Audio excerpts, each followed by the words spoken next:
Liberia, Africa's oldest republic, a nation founded by freed slaves from the United States, a country rich in resources but trapped in poverty. How did a nation with such strong ties to America fall into war, corruption, and stagnation? Why did the United States, its closest ally, fail to transform Liberia into a success story? And today, under President Joseph Boakai, is Liberia finally turning a corner or repeating history? This is the story of Liberia.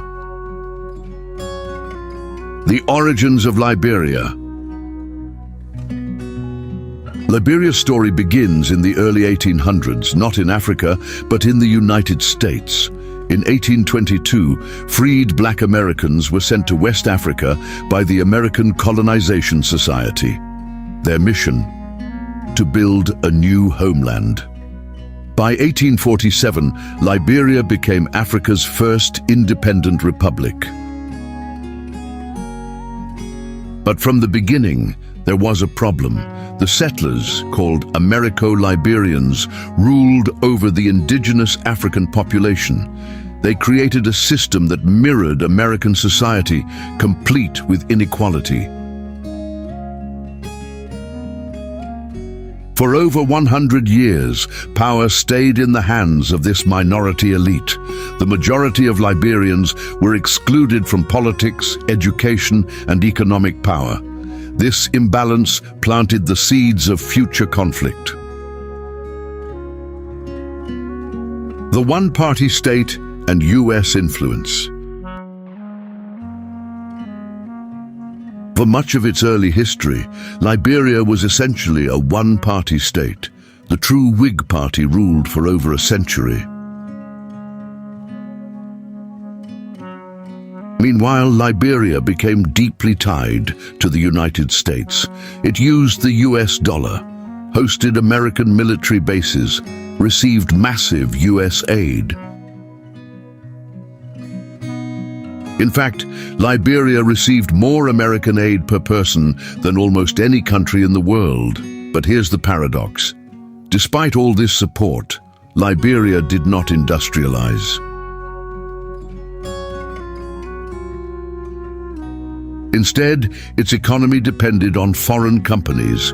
One of the most powerful was Firestone, which leased massive land for rubber plantations in 1926. Liberia became an export economy, not a manufacturing one.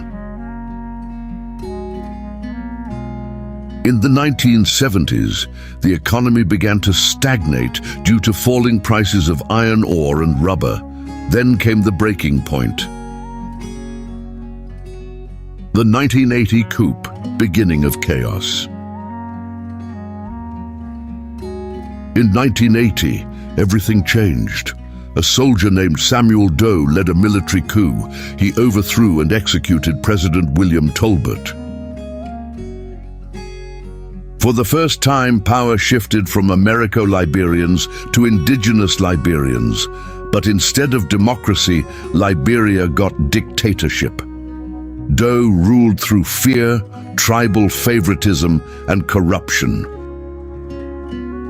The economy collapsed, tensions rose, and soon the country exploded. The Civil Wars, 1989-2003. In 1989, Charles Taylor launched a rebellion. What followed was one of Africa's most brutal conflicts. The First Liberian Civil War killed around 200,000 people.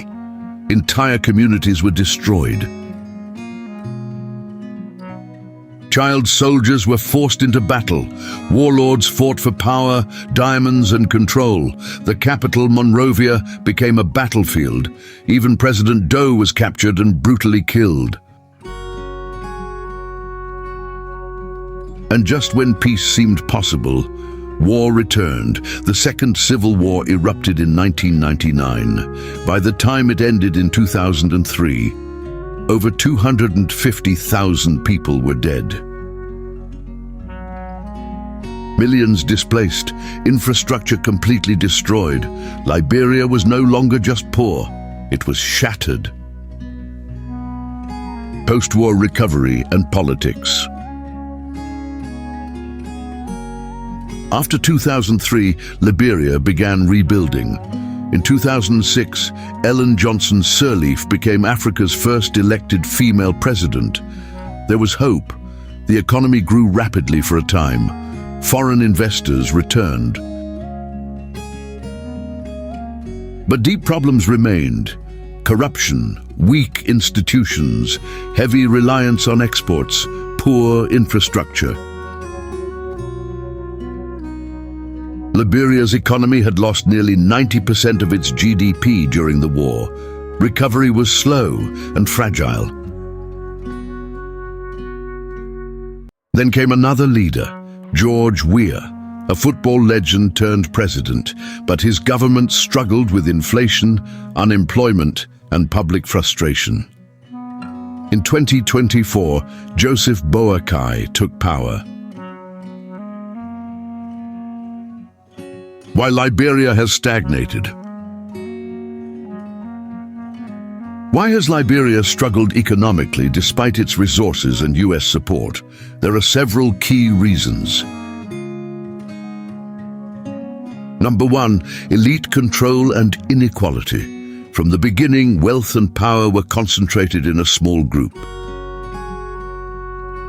Number two, resource dependence. Liberia depends heavily on raw exports like rubber, iron ore, timber. When global prices fall, the economy suffers.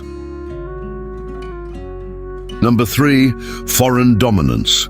Foreign companies control major industries.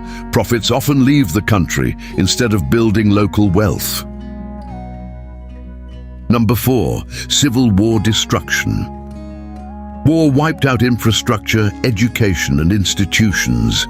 Income dropped drastically, down to 1/8 of 1980 levels.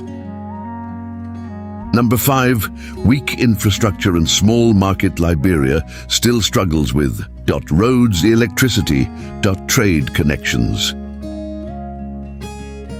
Why the United States failed Liberia.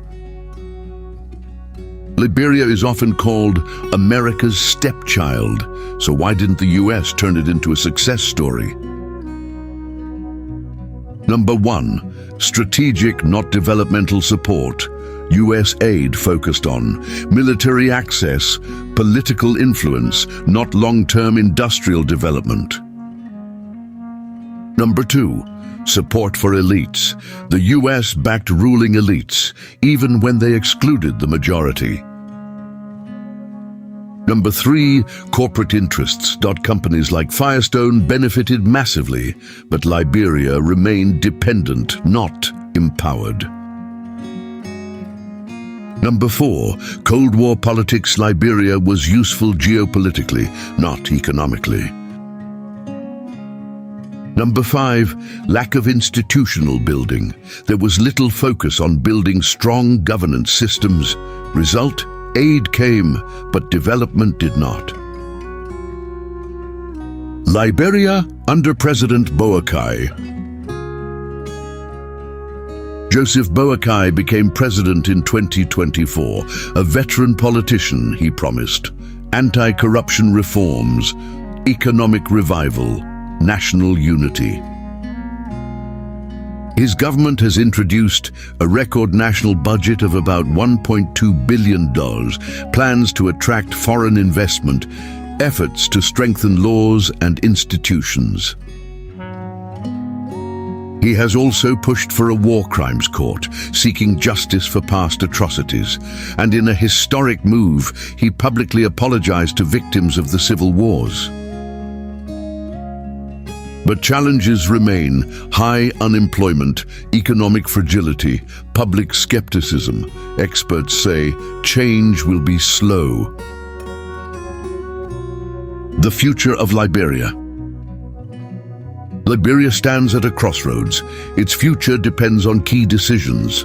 Will it diversify its economy, moving beyond raw exports into manufacturing and value addition?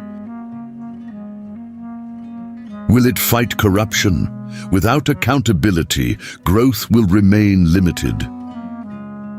Will justice be delivered? The War Crimes Court could reshape national healing. Will leadership deliver real change or repeat old patterns? Liberia's story is one of promise and betrayal, a nation founded on freedom, yet built on inequality, a country rich in resources, yet trapped in poverty. A close ally of the United States, yet left behind. Today, under President Boakai, Liberia has another chance. But history is watching. Will Liberia finally rise, or remain a cautionary tale of what could have been?